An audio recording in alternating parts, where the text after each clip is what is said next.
से ज़्यादा। जैसा कि अक्सर भूत बनने के साथ होता है, रात में कोई भूलकर भी नहीं भटकता वहाँ पर, छुपी थी भैया एक उसमें भी सेकेंड, एक मुझे भी अभिलाषी की खड़े हो प्रेम जाते। कहानी।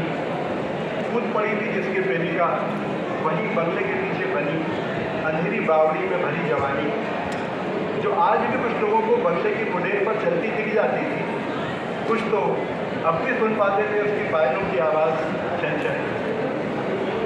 शहर की दंत कथाओं का अभिन्न हिस्सा था भूत बंगला। शहर की दंत कथाओं का अभिन्न हिस्सा था भूत बंगला। शहर की कहानी के साथ चलता एक ज़रूरी किस्सा था भूत बंगला। और आश्चर्य की बात कि उस शहर के बाद मैं जहाँ भी गया हर जगह मिला मुझे एक भूत बंगला। वैसे ही जैसे हर गांव में एक बुतहा पीपल, वीरान हवेली, अभिमंत्रित बावड़ी या वर्जित वन, जिसे दूर से देखा जा सकता था पर जहाँ जाने की मनाही थी। और उस समय बड़ा आश्चर्य ये कि जब एक दिन झांक कर देखा मैंने अपने भीतर, तो पाया कि मन के सुनसान में लता गुल्मों से घिरा खड़ा था एक भूत बंगला, जहाँ जाने से मेरा मन डरता था।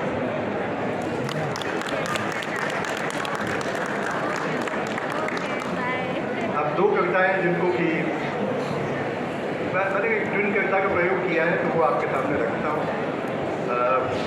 ये दो कविताएं पुरानी स्त्री की कविता और नई स्त्री की कविता के नाम से है। मुलाजा फरमाइए।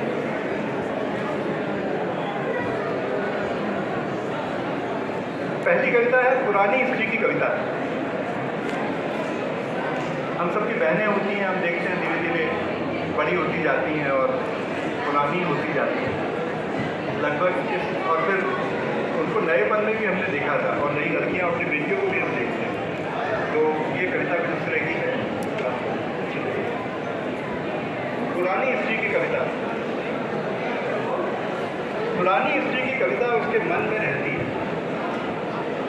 मन में रहती है बचपन की धुंधली सी याद, जैसे ओस में नहाए शीशे से झांकती कोई तस्वीर, माँ का उदास चेहरा और उस चेहरे के पीछे छुपे अगाध प्रेम और अतिशय चिंता, शाला के दिनों की सहेलियाँ और उनके साथ गुजारे बेसुध दिन, प्रथम प्रेम का गहरा अवसाद और प्रेमी का उल्टा सा चित्र, संदूक की तह में रखी कुछ चिट्ठियाँ और पुरानी किताबों के तहों में दबे कुछ पन्ने, नवविवाहित पति से पहले पहल किए प्यार की लहराती लपट और फिर उसके क्रमशः दूर जाने के सारे छल कपट, तमाम कठिनाइयों के बीच चलती जिंदगी और जिंदगी के छोटे बड़े संघर्ष, गिरने उठने बिखरने समझने के कई कई दृश्य और उन दृश्यों के बीच उभरता आत्मा का उत्कर्ष। अपनी माँ की तरह वो भी करती है अपने बच्चों की चिंता, मनाती है उनके साथ खुशी और इस तरह रखती है उन्हें हवा की तरह हल्का, ढूंढती है अपने ही मन में अपने रहने के लिए एक स्वायत्त जगह और फिर इसी दुनिया में लौट आती है। पुरानी स्त्री की कविता मृत्यु पर्यंत उसके मन में ही रही आती है। बस पढ़ सकते हैं आप उसे किसी दिन, जब वो गुनगुनी धूप में अकेला बैठने के लिए बरामदे में कुर्सी बिछाती है, या बचपन की किसी सहेली से वर्षों बाद मिलने पर बोलती बतियाती है, जब कठिनाइयों के सामने वो चट्टान सी तन जाती है, या असीम दुख के क्षणों में सबसे छुपकर किसी कोने में दो बूंद आंसू गिराती है। बस ऐसे कुछ लम्हों को छोड़ पुरानी स्त्री की कविता कहीं लिखी नहीं जाती है, वो तो बस उसके मन में ही रही आती है।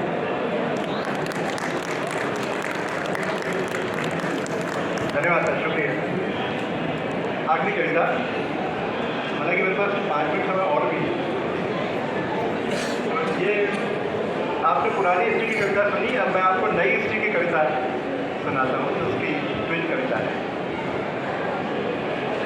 नई स्त्री की कविता उसकी आंखों में रहती है। आंखों में रहते हैं सपने और उन सपनों को पूरा करने की आशा। शायद आशा ही बदलती है अद्भुत रोशनी में और रह रहकर चमकती है उन आंखों से। अभी बाकी था दुनिया को जीतना, बाकी था डूबना प्रेम में, बाकी था प्रथम प्रेम का हास्यास्पद अटपटापन और उसके साथ जीवन गुजारने की आकांक्षा। कभी लगता कविता उसकी देह में है, जो वो चलती लहराकर नदी की तरह या खिलखिलाती सुबह की उजास की तरह कविता उसकी देह से निकलकर सबूत बिखर जाती है। कभी लगता कविता उसके दिमाग में है, जब वो दुनिया के बारे में पाए पहले पहले संज्ञान को सलीके और बुद्धिमानी से सबके सामने रखती नजर आती है। जब वो जीत रही होती दुनिया तमाम विपरीत परिस्थितियों के बीच लहराती परचम अपनी नौकरी, सफलता और प्रसिद्धि के, तब वो साक्षात कविता ही नजर आती है। अब ये कहना शायद गद्यात्मक होगा कि प्रत्येक नई स्त्री को कभी न कभी तब्दील होना ही होता है पुरानी स्त्री में। अब ये कहना शायद गद्यात्मक होगा कि प्रत्येक नई स्त्री को कभी न कभी तब्दील होना ही पड़ता है पुरानी स्त्री में। कितना भी छुपाएं कि पुरानापन उसकी उन्हीं आंखों से झांकता है जिनसे झलकती थी कभी झिलमिल रोशनी। मुझे भरोसा है फिर एक बार कविता देगी गद्य को चुनौती, फिर आएगी एक नई स्त्री बिल्कुल ताज़ा कविता की तरह।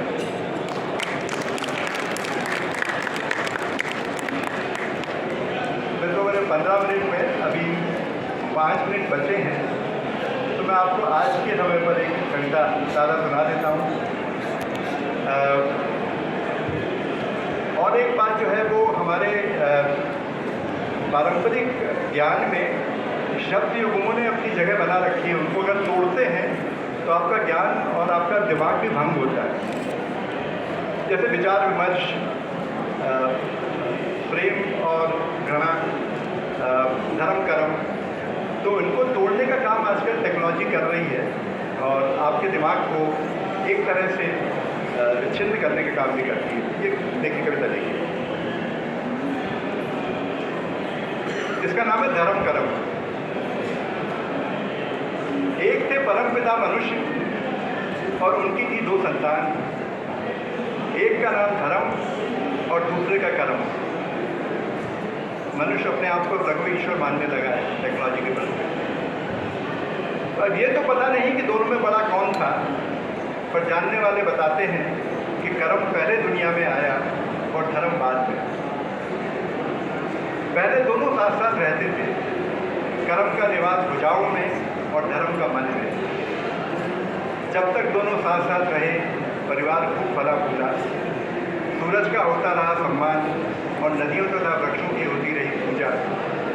धरती को कहा गया माता और संतानों को मिलता रहा उसका प्रेम। फिर कर्म अलग हुआ धर्म से। उसे अब अपना घर छोटा पड़ता था। उसे चाहिए थी वो सारी जगह जहाँ धर्म का कब्जा था।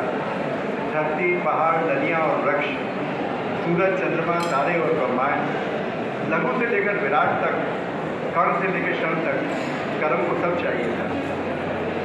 धर्म भी कब मानने वाला था? वो मन से निकला और निकला मंदिर से। अब वो विद्यालयों में था और महाविद्यालयों में, बाजारों में था और कारखानों में, सड़कों पर था और चौराहों पर भी। वो इस कदर फैला कि पहचानना मुश्किल कि कौन सा स्थान धर्म का है और कौन सा कर्म का। कहते हैं धर्म और कर्म की इस लड़ाई में परमपिता मनुष्य ने अपना मानसिक संतुलन खो दिया है और वो अक्सर विक्षिप्त की तरह यहाँ वहाँ भागते दिख जाता है। कलाओं, ये तुम्हारे हस्तक्षेप का समय है।